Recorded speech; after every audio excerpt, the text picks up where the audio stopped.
Halo, selamat malam pemirsa. Indonesia kita kembali hadir bersama saya Edra Pramaskara. Disiarkan langsung dari Sarinah Trading House by Mandiri Jakarta. Kita akan membahas isu-isu terkini yang menjadi perhatian masyarakat Indonesia dalam ruang diskusi untuk mencari solusi. Tema Indonesia kita pada malam hari ini adalah kebijakan PPN 12%. Pemerintah siapkan paket stimulus ekonomi. Untuk mengawali Indonesia kita pada malam hari ini pemirsa, kami akan sampaikan sejumlah berita terlebih dahulu dari berbagai daerah di Indonesia. Untuk informasi pertama, ada pemerintah yang menetapkan pajak pertambahan nilai atau PPN 12% akan diberlakukan pada 1 Januari 2025 mendatang. Namun pemerintah memastikan bahwa kenaikan PPN 12% tidak sepenuhnya berlaku untuk seluruh barang dan jasa. Pemerintah resmi mengumumkan kebijakan pajak pertambahan nilai atau PPN 12%. Kenaikan PPN 12% akan berlaku mulai 1 Januari 2025. Hal itu disampaikan langsung oleh Menteri Koordinator Bidang Perekonomian Airlangga Hartarto dalam konferensi pers soal paket kebijakan ekonomi untuk akselerasi pertumbuhan ekonomi inklusif dan berkelanjutan. Airlangga menjelaskan bahwa pembebasan PPN sejumlah barang yang masuk kategori kebutuhan pokok masuk dalam paket stimulus ekonomi. Dengan paket stimulus diharapkan dapat memberikan kesejahteraan kepada masyarakat. Di samping itu ada beberapa barang kebutuhan pokok yang dibebaskan dari PPN, mencakup beras, daging, ikan, telur, sayur, susu, serta gula konsumsi. Kemudian jasa pendidikan, kesehatan, angkutan umum, tenaga kerja, jasa keuangan, jasa asuransi, vaksin polio, dan pemakaian air. Sementara untuk tepung terigu dan minyak goreng tetap akan dikenakan PPN sebesar 11%. Barang-barang yang dibutuhkan oleh masyarakat, ini PPN-nya diberikan fasilitas atau 0%. Jadi barang yang seperti kebutuhan pokok, beras, daging, ikan, telur, sayur, susu, gula konsumsi, jasa pendidikan, kesehatan, angkutan umum, tenaga kerja, jasa keuangan, jasa asuransi, vaksin polio, hana, rumah sangat, dan pemakaian air, seluruhnya bebas PPN. Jadi nanti ada yang kita berikan fasilitas, yaitu untuk barang-barang tertentu. Airlangga Hartarto menyebut akan ada bantuan pangan dan beras bagi desil 1 dan 2 sebesar 10 kg per bulan. Selain itu ada juga bantuan tanggungan untuk daya listrik terpasang di bawah atau sampai dengan 2.200 volt ampere yang akan diberikan biaya diskon sebanyak 50% untuk 2 bulan. Raisa Oktaviani, Asep Sutiawan, Jakarta, Garuda TV. Menteri Keuangan Sri Mulyani Indrawati menyebut tarif PPN Indonesia yang naik sebesar 12% masih tergolong rendah. Hal itu jika dibandingkan dengan negara-negara lain baik di kawasan emerging market maupun negara-negara anggota G20.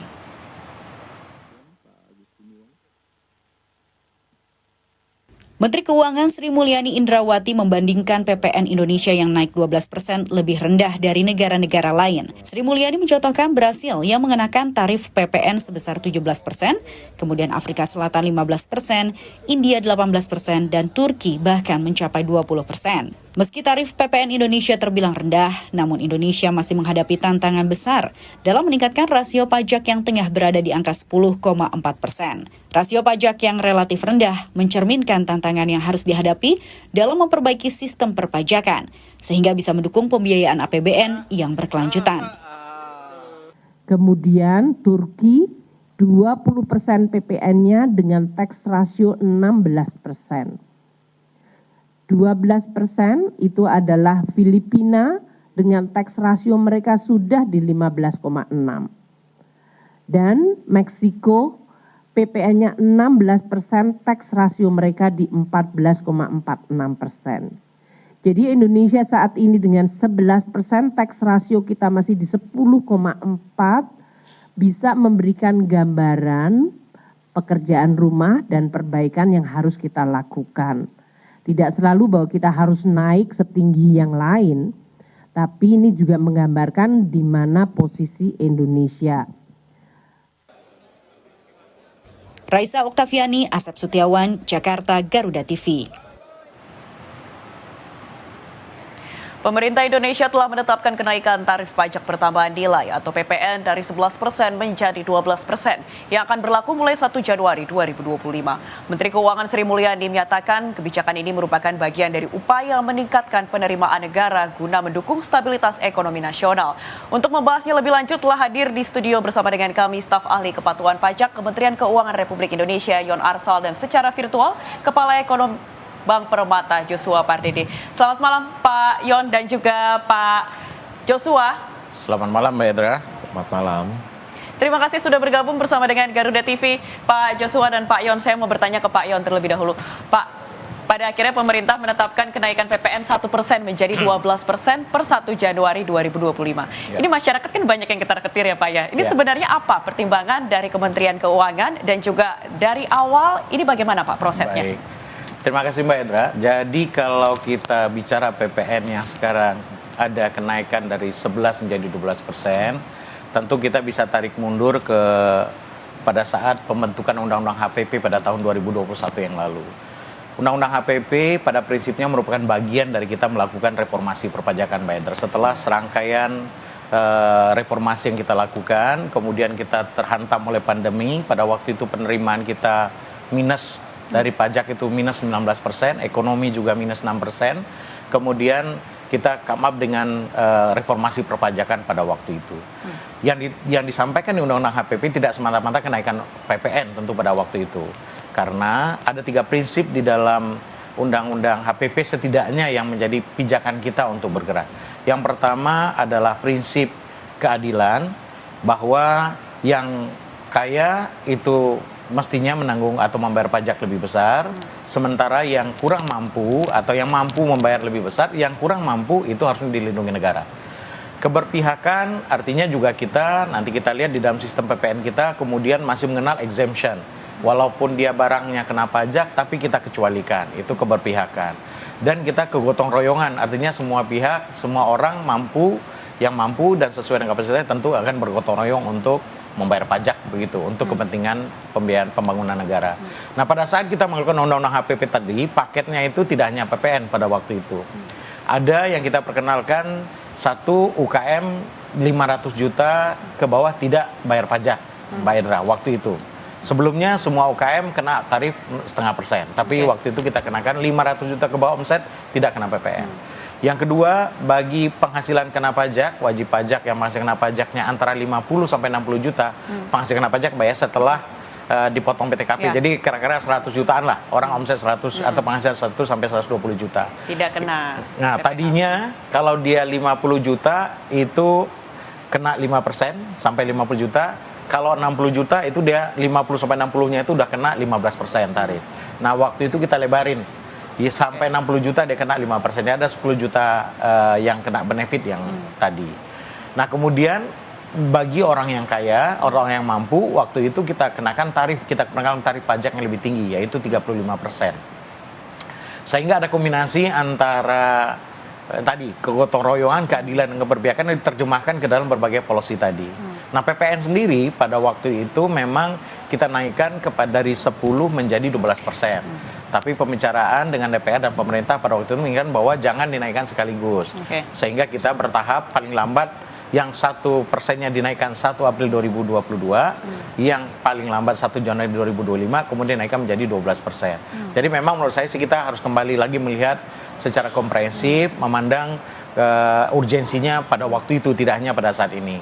Memang kemudian pada saat ini timbul pertanyaan, Pak, kemudian bagaimana nih kok pada saat ini dinaikkan, kan gitu. Sebenarnya ini tadi kita membahas kembali kepada yang dulu dan sama dengan yang sekarang, walaupun pada saat kita kan beberapa policy tadi sudah in place ya Mbak Edra ya, tapi pemerintah kemudian pada waktu ini ketika terjadi kenaikan dari 11 menjadi 12%, kita mengalami tentu ada bagian tertentu dari pendapatan masyarakat yang tergerus untuk PPN, walaupun jumlahnya mungkin tidak terlalu besar, tetapi untuk masyarakat yang terdampak itu kemudian kita berikan berbagai insentif dan kompensasi tadi. Ada 15 paket insentif yang disiapkan untuk mempertahankan dan meningkatkan daya beli. Kita nanti akan membahas seperti apa paket insentif yang disiapkan oleh pemerintah agar masyarakat siap gitu ya. Tapi artinya Pak, sosialisasi ini sebenarnya sudah sejak lama dilakukan oleh pemerintah berdasarkan Undang-Undang HPP itu sendiri. Dan artinya ada 2 tahun mungkin ya, kurang lebih masyarakat untuk mempersiapkan waktu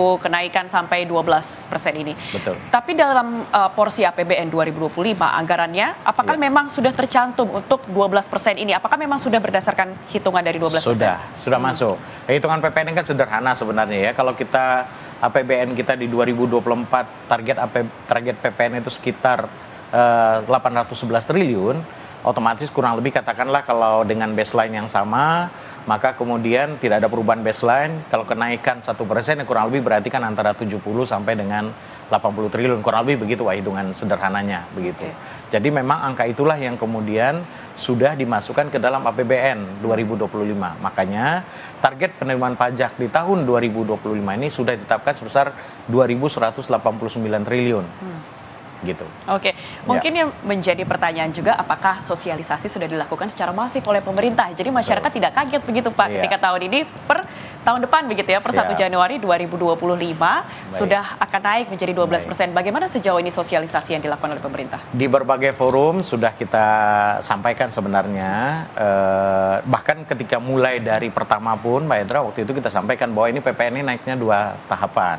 Satu tahapan naik 1% pada saat itu, 1% lagi nanti 1 Januari 2025. Namun demikian tentu kita harus diulang-ulang terus dan beberapa pihak masyarakat ya kita memahami juga pada saat ini kan kondisinya mungkin ada hal-hal lain yang menyebabkan masyarakat juga bersuara begitu ya, dan itu tetap kita dengarkan. Makanya kemudian ketika nanti ada tambahan PPN yang menjadi dari 11 ke 12, tadi yang saya sampaikan, kita kompensasi lagi dengan berbagai paket-paket insentif untuk mempertahankan dan meningkatkan daya beli masyarakat yang mungkin terdampak dengan kenaikan ini.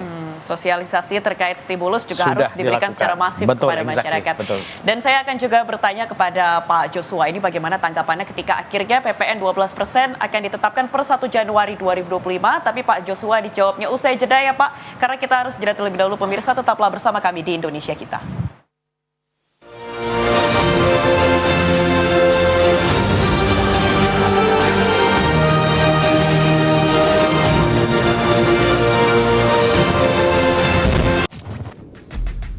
Ini waktunya akselerasi. Buat wujudin mimpi itu harus rame-rame. Rame ini? Yes! Mantap!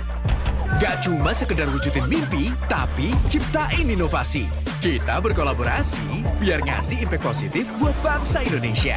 Ayo, wujudin swasembada energi dengan terus berakselerasi tanpa henti. Pertamina, energizing the acceleration, energizing you. Emco, cat kayu dan besi. Intip aktivitas Presiden, pertemuan khusus hingga kunjungan kenegaraan.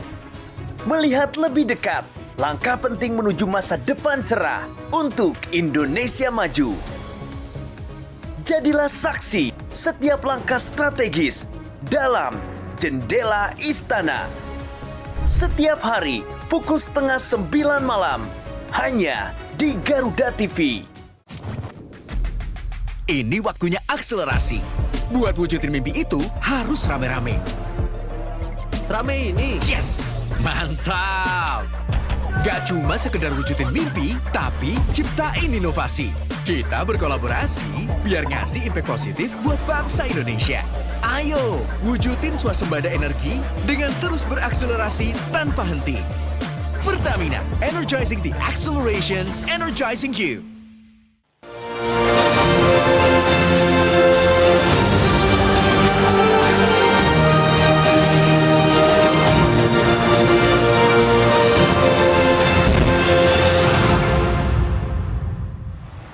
Terima kasih pemirsa, Anda masih bersama kami di Indonesia Kita dengan tema kebijakan PPN 12%, pemerintah siapkan paket stimulus ekonomi.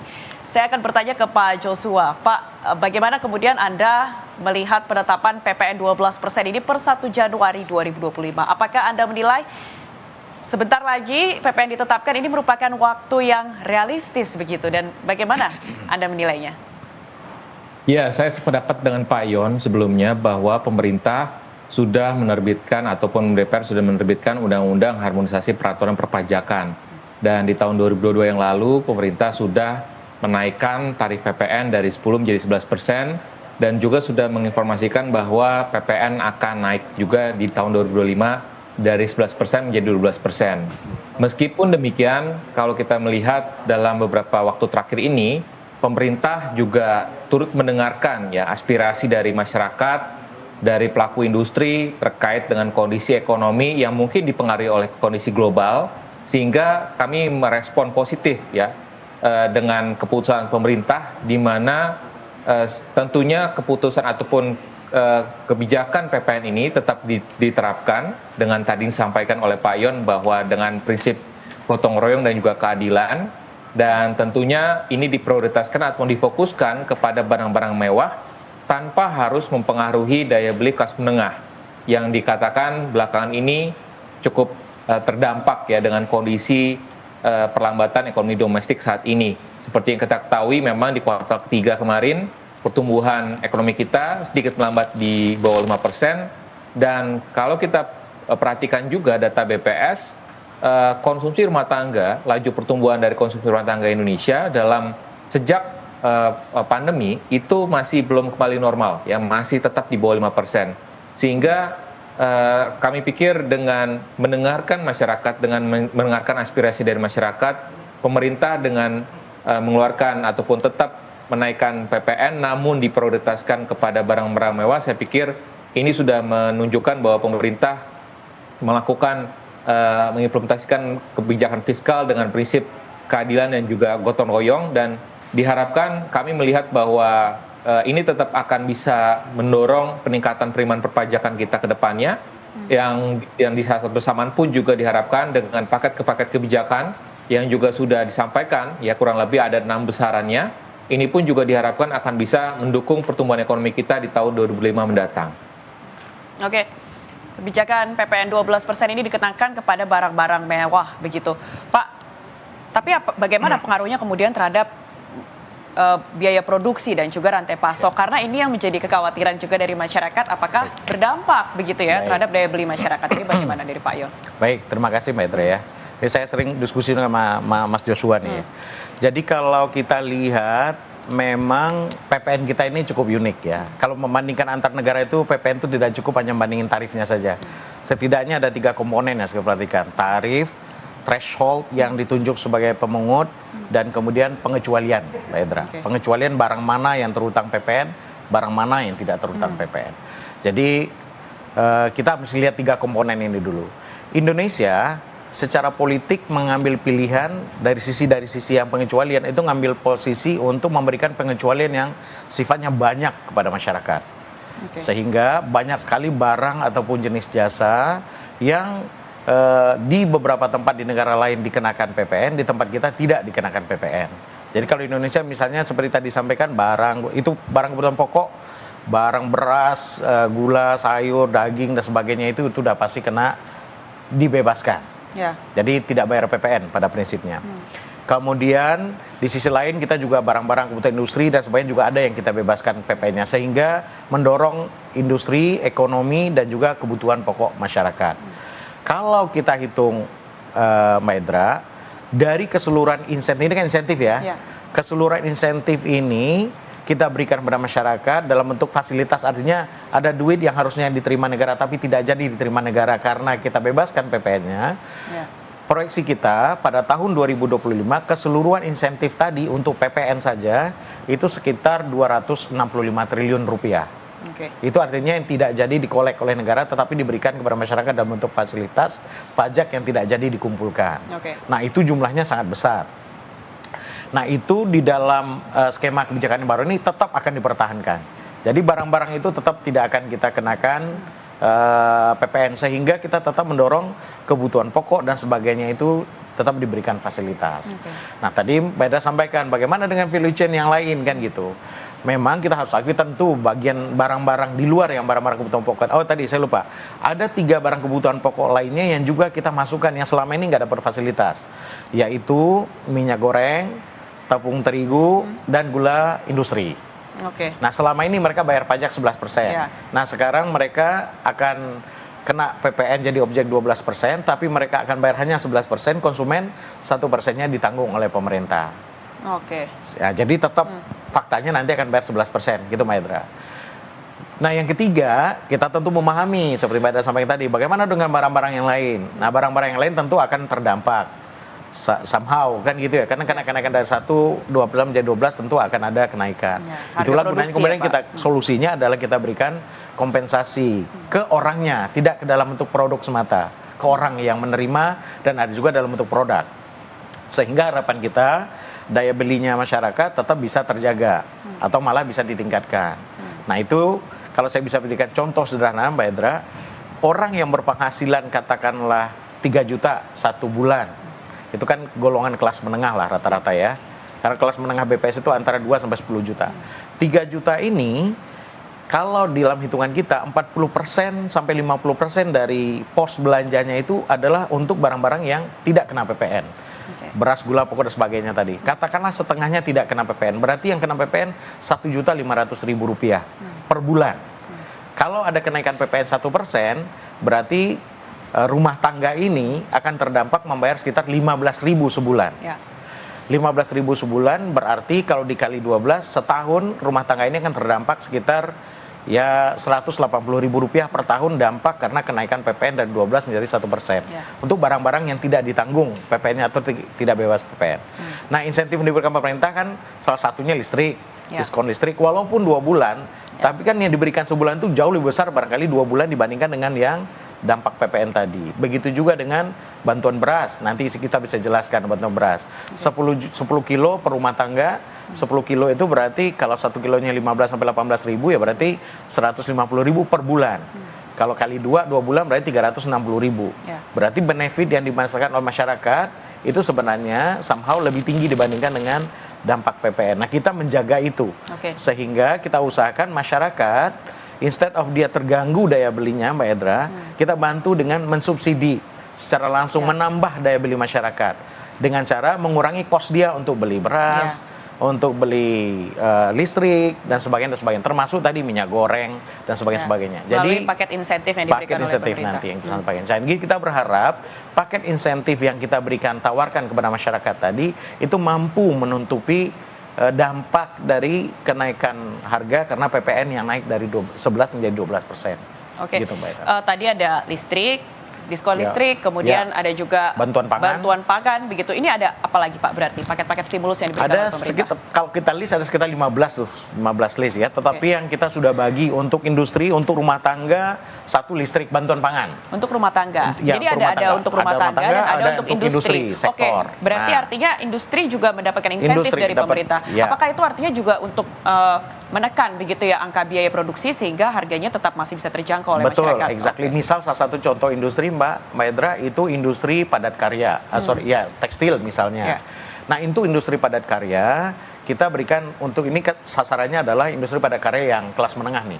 Misalnya yang tekstil, kita berikan dia subsidi bunga kalau dia mau reinvest dengan membeli mesin-mesin baru, kemudian belinya pakai duit pinjaman, 5% dari bunga pinjaman tadi itu dibayar oleh negara.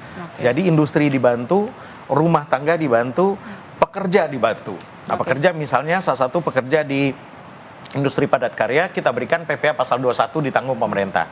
Mbak Edra barangkali ingat waktu kita dulu pandemi kita perkenalkan yang namanya PPh pasal 21 ditanggung pemerintah. Karyawan yang berpenghasilan 200 juta ke bawah seluruh pajaknya ditanggung oleh pemerintah. Ini untuk industri sekarang ini untuk pekerja di sektor industri padat karya dengan penghasilan maksimal 120 juta per tahun atau 10 juta per bulan juga kita berikan fasilitas PPh ditanggung pemerintah. Maksimal 10 juta per bulan. Nah, sehingga Mbak Edra sebenarnya benefitnya gede nih. Kalau 10 juta per bulan, 120 juta setahun, itu pajaknya relatifly kalau kita hitung Mbak dikurangin PTKP, jadi tinggal PKP-nya 50 juta, itu pajak benefit yang diperoleh sama dia adalah warga kita atau keluarga atau rumah pribadi ini adalah sekitar 2,5 sampai 3 juta rupiah. Benefit yang dia peroleh dari pajak yang ditanggung oleh negara, pemerintah. Jadi selama setahun itu dia akan memperoleh benefit tambahan income. Karena pajaknya nggak jadi dikolek tapi dibayar negara itu antara 2,5 sampai dengan 3 juta rupiah. Ya harapan kita ini tetap balik lagi tambahan kemampuan ekonomis ini bisa dia gunakan untuk mengkompensasi tambahan dampak ya kan, balik lagi tidak seluruh barang terdampak ya Mbak Edra ya. Kalaupun ada dari konsumsinya itu yang terkena PPN, ya kita harapkan dari bantuan kompensasi yang tadi itu bisa digunakan untuk mengkompensasi dampak yang tadi. Oke, itu tadi terhadap pekerja atau individu ya Pak. Ya. Kalau ke rumah tangga ini ada apa lagi stimulusnya? Rumah tangga pada prinsipnya ada 3 komponen ya, bantuan pangan beras, PPN DTP 1% tadi untuk yang minyak goreng, tepung terigu dan gula industri, sama pelanggan listrik. Itu ada 3 komponen besar. Untuk pekerja tadi kita kasih kemudahan untuk mengakses jaminan kehilangan pekerjaan kalau bagi orang-orang yang kehilangan pekerjaan. Itu jaminan seperti kehilangan apa, pekerjaan. Pak? Nah, jadi kita berikan bantuan untuk kemudahan mengakses untuk mendapatkan bantuan tadi. Untuk UMKM ini yang menarik juga. UMKM ini perlu saya jelaskan nih.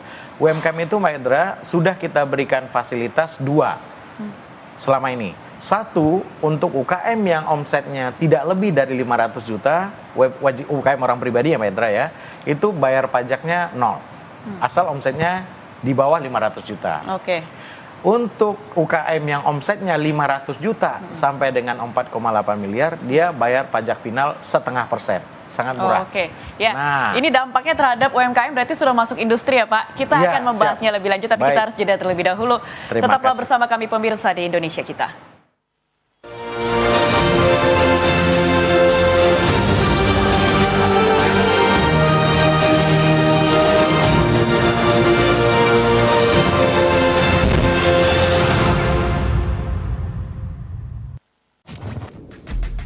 Ini waktunya akselerasi. Buat wujudin mimpi itu harus rame-rame. Rame ini. Yes! Mantap! Gak cuma sekedar wujudin mimpi, tapi ciptain inovasi. Kita berkolaborasi biar ngasih impact positif buat bangsa Indonesia. Ayo, wujudin swasembada energi dengan terus berakselerasi tanpa henti. Pertamina, energizing the acceleration, energizing you.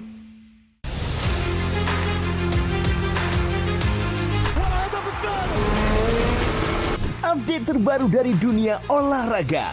Dapatkan semua berita olahraga terkini dari nasional dan internasional. Ikuti analisis tajam dan rekap momen epik.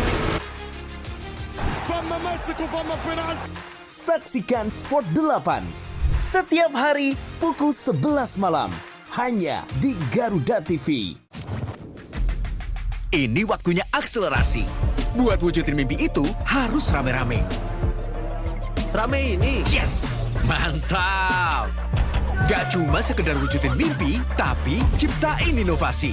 Kita berkolaborasi biar ngasih impact positif buat bangsa Indonesia. Ayo, wujudin swasembada energi dengan terus berakselerasi tanpa henti. Pertamina, energizing the acceleration, energizing you.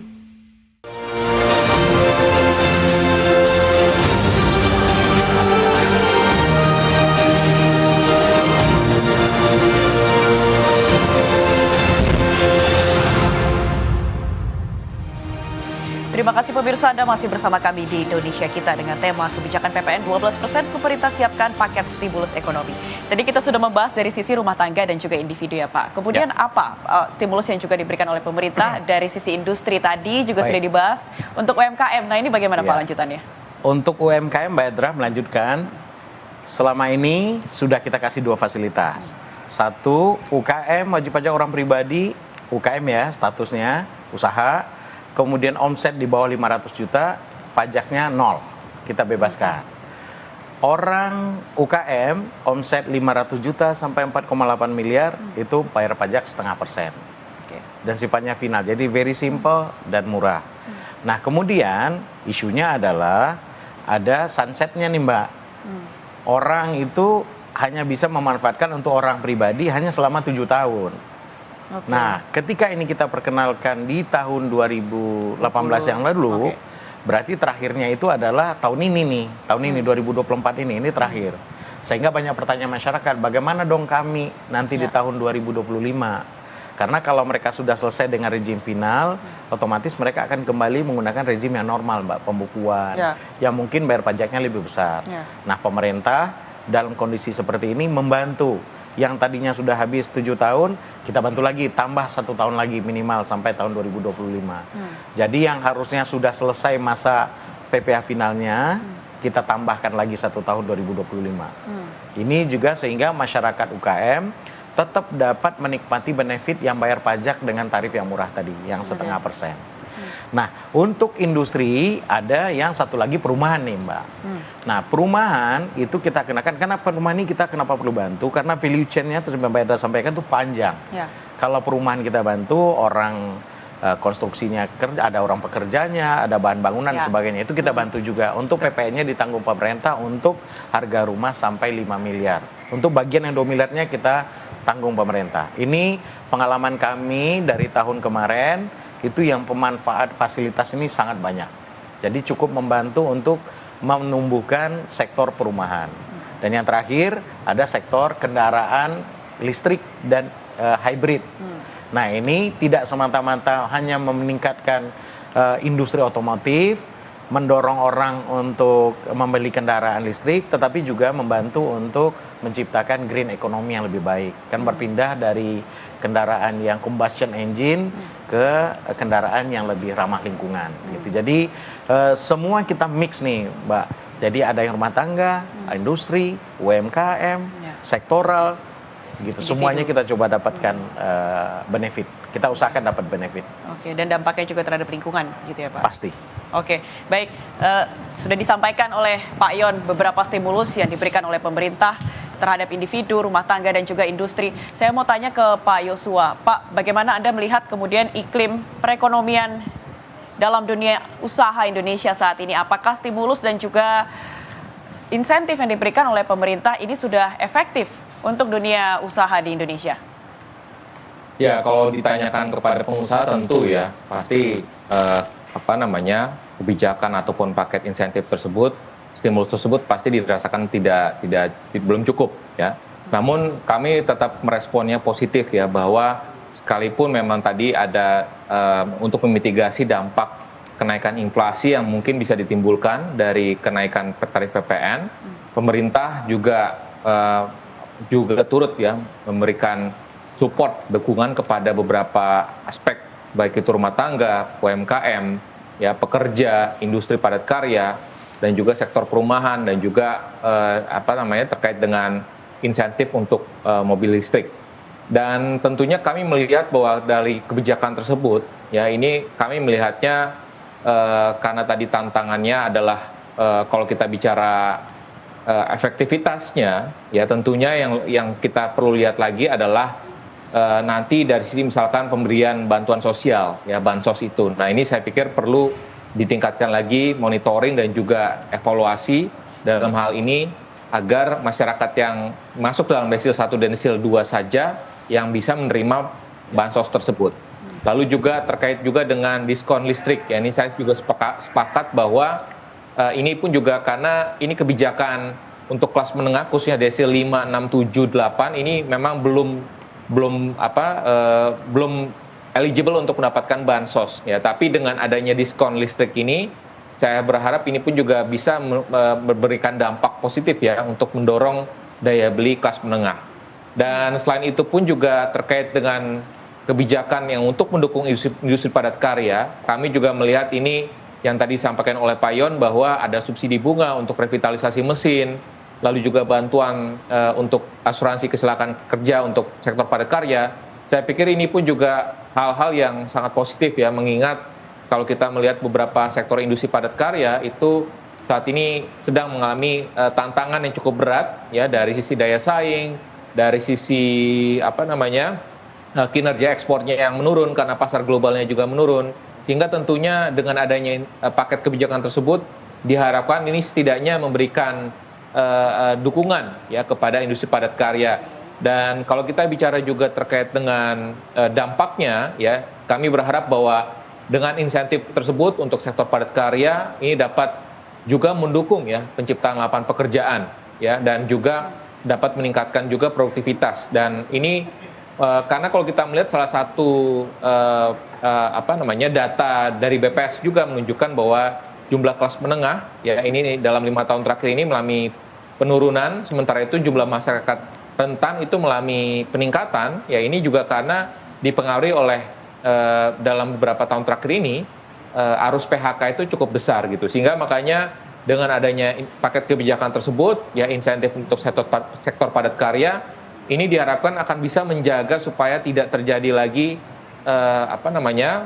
penurunan daya beli khususnya kelas menengah, ya dan dari sisi tadi tantangannya adalah bagaimana mendorong tepat sasaran, ya, dan mungkin kalau kita bicara ini mungkin sebagai masukan saja untuk pemerintah terkait dengan tadi, ya, kalau kita bicara kelas menengah ini kan tadi desil 5, 6, 7 mungkin mereka belum layak mendapatkan belum eligible untuk mendapatkan bansos, namun misalkan kita bisa dorong misalkan terkait dengan subsidi energi yang didisiplinkan ataupun diperketat, ya, karena kalau kita melihat saat ini kan masih banyak yang belum tepat sasaran, misalkan mobil-mobil mewah itu masih bisa mengkonsumsi BBM Pertalite gitu, ya, dan itu kalau misalkan kita dorong pengetatan untuk lebih tepat sasaran, alokasi anggaran tersebut ataupun dana tersebut ini bisa dialokasikan untuk diskon listrik ini saya pikir bisa dilanjutkan,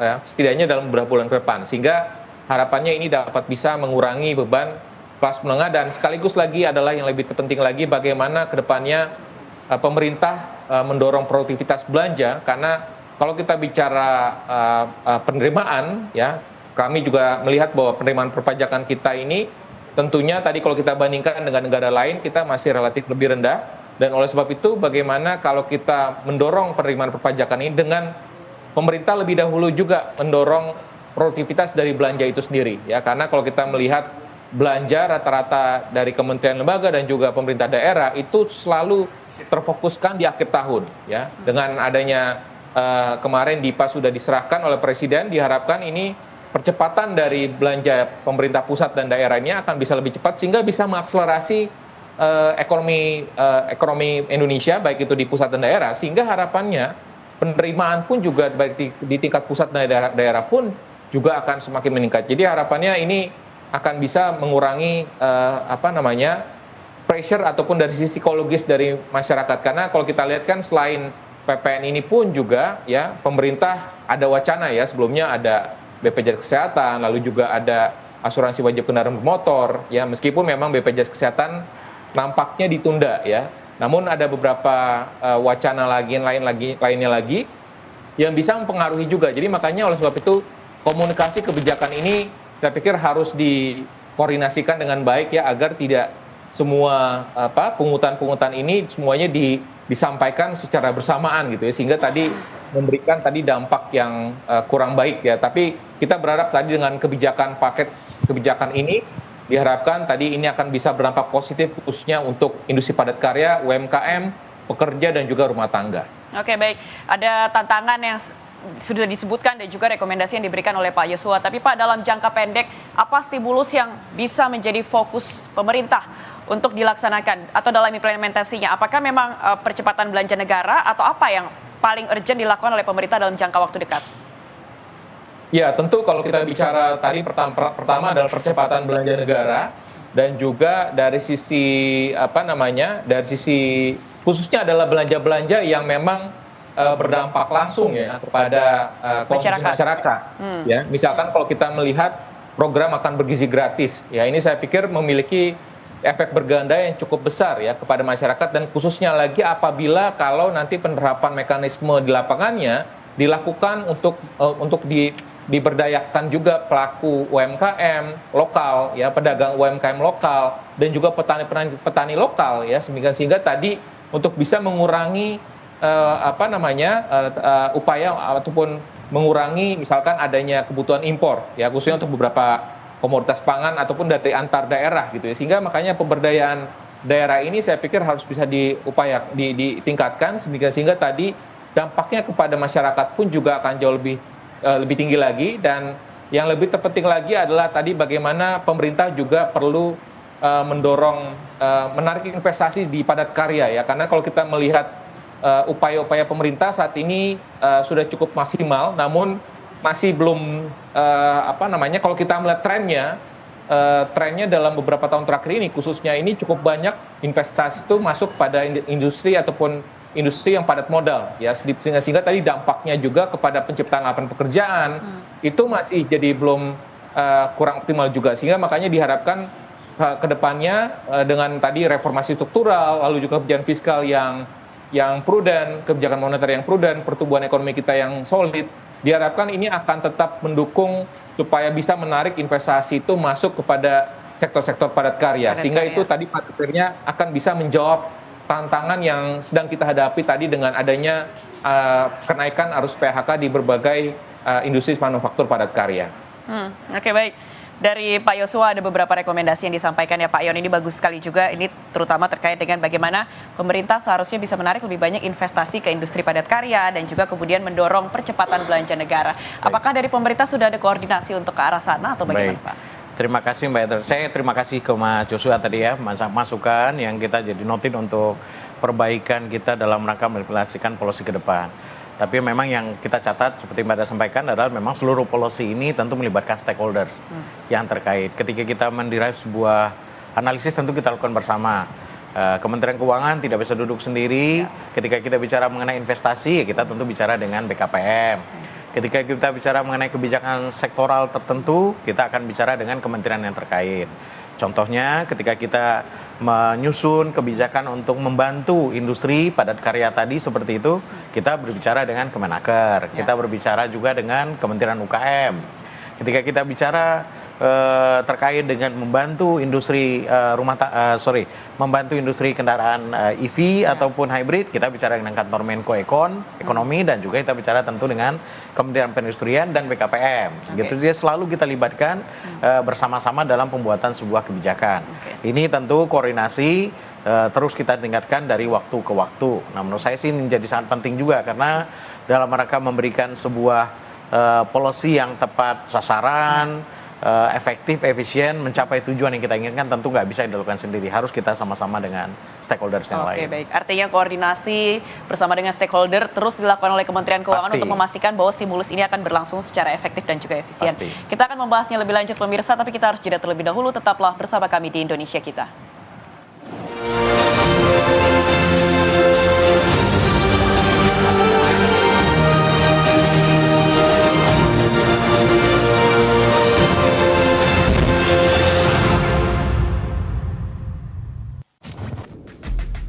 Ini waktunya akselerasi.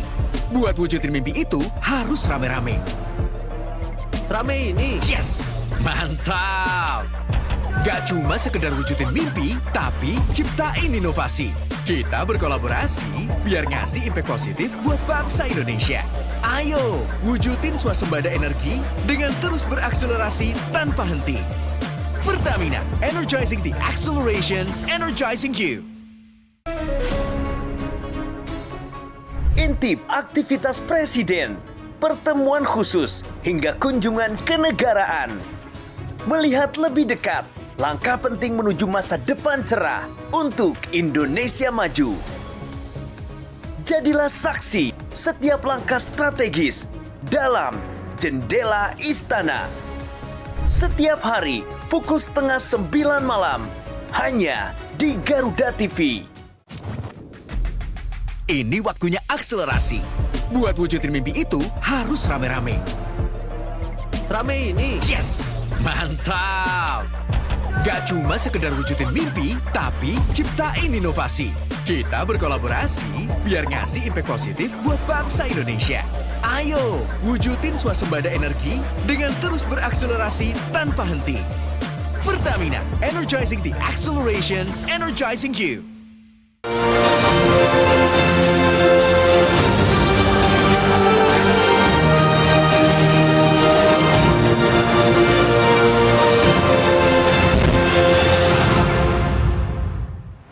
Terima kasih pemirsa, Anda masih bersama kami di Indonesia Kita dengan tema kebijakan PPN 12%, pemerintah siapkan paket stimulus ekonomi. Saya mau bertanya kembali ke Pak Yon. Pak, dari akhirnya ditetapkan 12% per 1 Januari, kemudian pemerintah menyiapkan segala stimulus dan juga insentif, bagaimana memastikan pada akhirnya ini akan meningkatkan tax ratio dari negara Indonesia? Apakah memang itu targetnya atau seperti apa? Baik. Tax ratio adalah satu hal, Mbak Edra ya. Jadi menyelamatkan, tadi saya sampaikan, prinsip pajak itu tetap kita kembali ke 3 prinsip utama tadi. Keadilan, keberpihakan, dan gotong royong. Tentu ada prinsip yang lain ya, memberikan kepastian hukum dan lain-lain. Tetapi 3 prinsip utama tadi menjadi pegangan kita ketika kita mereformasi sistem perpajakan kita. Nah, tentu dari prinsip-prinsip ini, dari berbagai effort, tidak hanya PPN tentunya, dari segala sesuatu yang sudah kita lakukan bertahun-tahun belakangan, kita tentu berharap bahwa Indonesia tentu dapat meningkatkan tax ratio-nya ke depan. Karena sebagai sebuah negara yang kalau kita lihat di literatur yang ada, biasanya 15% itu dianggap sebagai tipping point, batas titik di mana sebuah sistem fiskal itu dianggap sustain gitu. Sekarang Indonesia ada di angka 10% ya? Kalau dalam definisi sempit, nah kita memang kadang-kadang persepsi suka sempit juga ya. Definisi sempit itu biasanya kita gunakan penerimaan pajak tambah BC saja. Itu sekitar 10,2. Tapi dalam definisi OECD, yang itu juga termasuk diantaranya adalah seluruh komponen yang ditanggung oleh masyarakat. Jadi termasuk juga kalau ada PNBP sumber daya alam itu bisa dimasukkan komponen sebagai tax ratio. Termasuk juga pajak-pajak daerah, karena sama pajak daerah itu adalah beban yang dibayar. Karena di beberapa negara lain ada pajaknya. Ini kan masalah mekanisme pemungutan aja, ada yang daerah, ada yang pusat. Nah, kalau kita kombinasikan 3 komponen ini Mbak Edra, itu tax ratio kita itu kurang lebih sudah ada di kisaran 12,5 sampai 13%. Kita tetap harus mengakui bahwa angka ini walaupun sudah relatif tinggi, tetapi tetap masih ada ruang 2-3% dari tipping point yang saya sampaikan tadi. Untuk peningkatan gitu. Untuk peningkatan. Karena pada akhirnya apa yang kita kumpulkan itu toh juga semuanya dikembalikan kepada masyarakat. Gitu. Itu menjadi bagian yang paling penting juga. Setidaknya dalam APBN kita, ketika kita menetapkan APBN sekarang sekitar 3.300 triliun,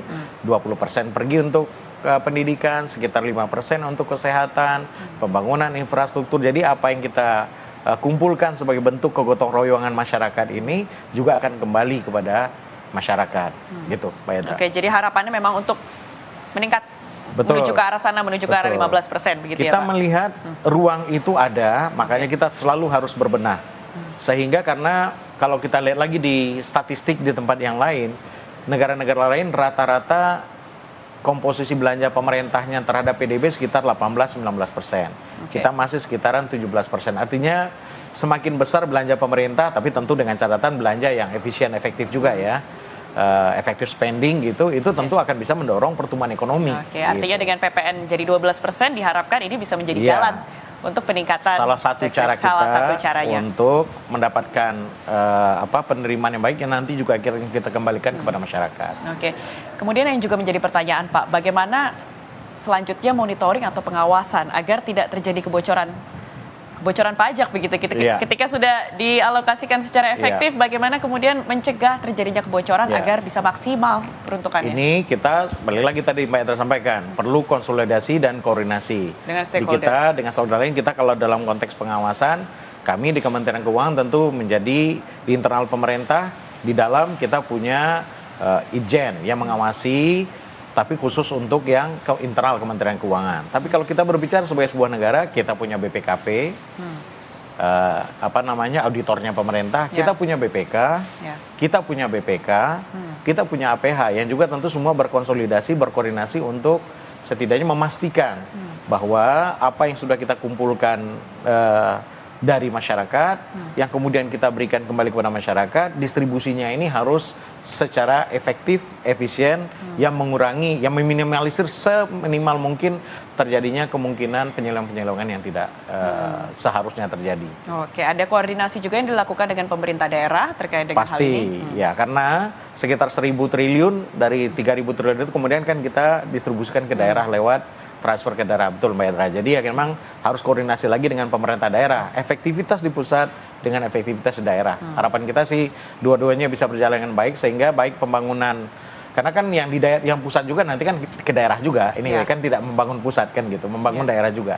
Sehingga baik yang tadi dikumpulkan oleh pemerintah pusat kemudian didistribusikan ke daerah ataupun yang dibelanjakan melalui pemerintah daerah, itu dua-duanya bisa mendorong pertumbuhan ekonomi, baik pertumbuhan ekonomi pusat maupun pertumbuhan ekonomi di daerah. Baik. Saya mau bertanya ke Pak Yosua. Pak, seberapa optimis Anda kenaikan PPN menjadi 12% ini bisa menjadi salah satu jalan untuk meningkatkan tax ratio Indonesia. Tadi disampaikan oleh Pak Yon, cita-citanya di angka 15%. Ini bagaimana menurut Anda?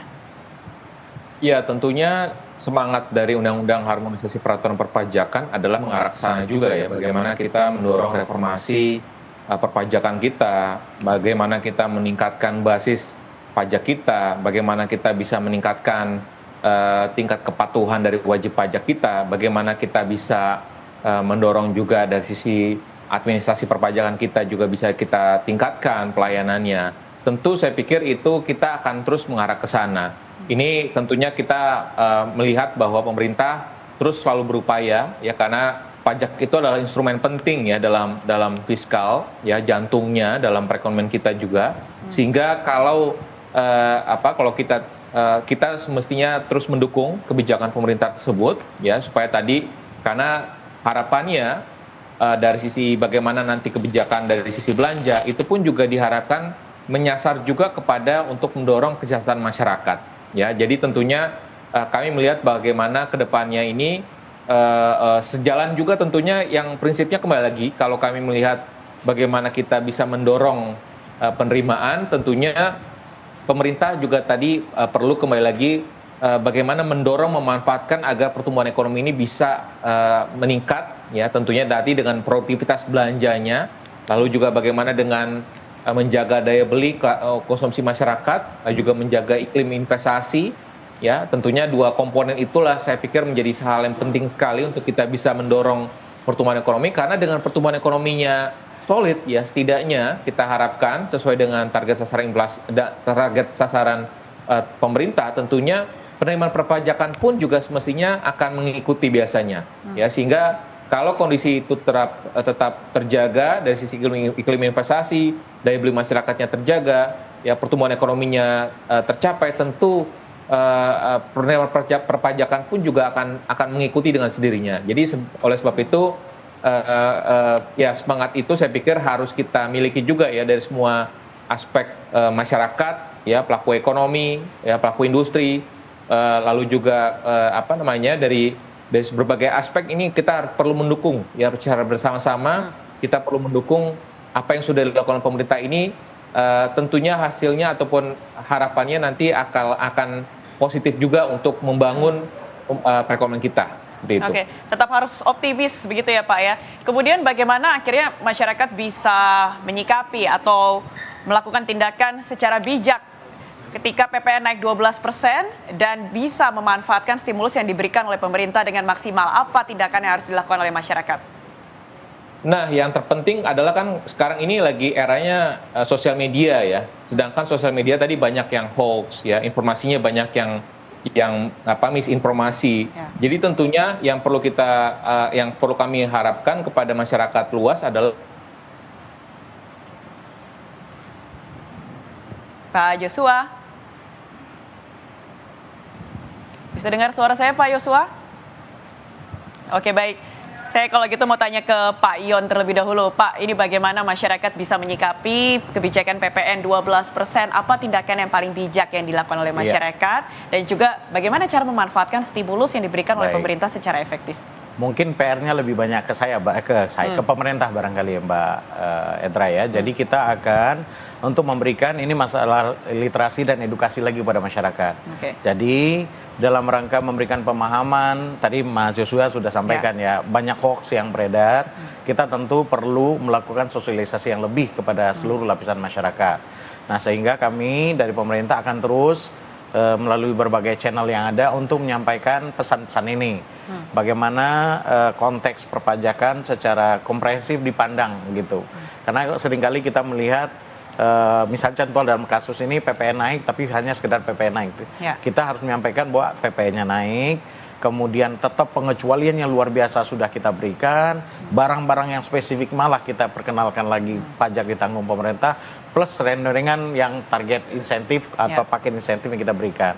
Kami dari pemerintah akan terus mensosialisasikan hal ini kepada masyarakat, sehingga harapan kami seluruh lapisan masyarakat dan stakeholder bisa memahami kebijakan ini secara komprehensif, tidak melihatnya secara sepotong-sepotong.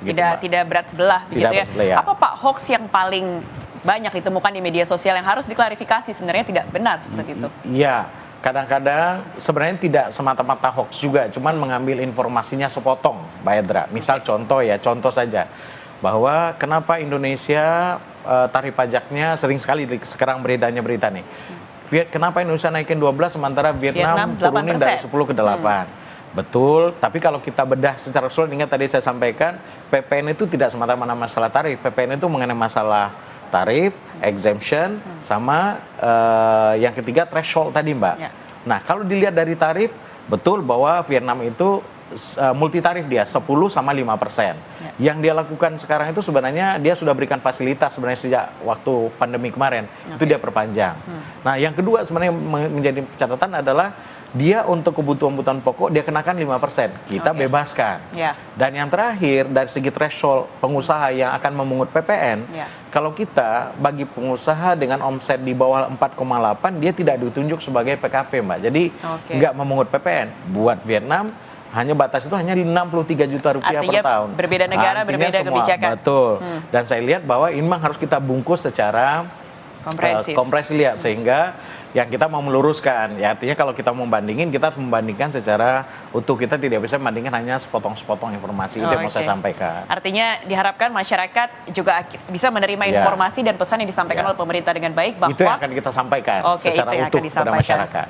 Kita pengen berharap bahwa dengan penyampaian ini masyarakat bisa memahami. Ya, secara komprehensif bahwa kebijakan kenaikan 12% PPN juga diimbangi dengan stimulus yang juga diberikan oleh pemerintah. Baik, terima kasih untuk waktu dan juga informasinya pada malam hari ini Pak Yon dan juga Pak Yosua. Terima kasih sudah bergabung bersama dengan kami dan selamat beristirahat. Kita harapkan juga kebijakan PPN 12% ini bisa berlaku secara efektif dan juga memberikan dampak positif kepada masyarakat. Terima kasih untuk waktunya dan pemirsa. Jangan kemana-mana, tetaplah bersama kami di Indonesia Kita karena kita akan menghadirkan informasi yang juga menarik untuk disimak dan juga menjadi perbincangan dari masyarakat, yakni terkait dengan Prabowo yang siapkan program cek kesehatan gratis mulai tahun 2025. Tetaplah bersama kami pemirsa di Indonesia Kita.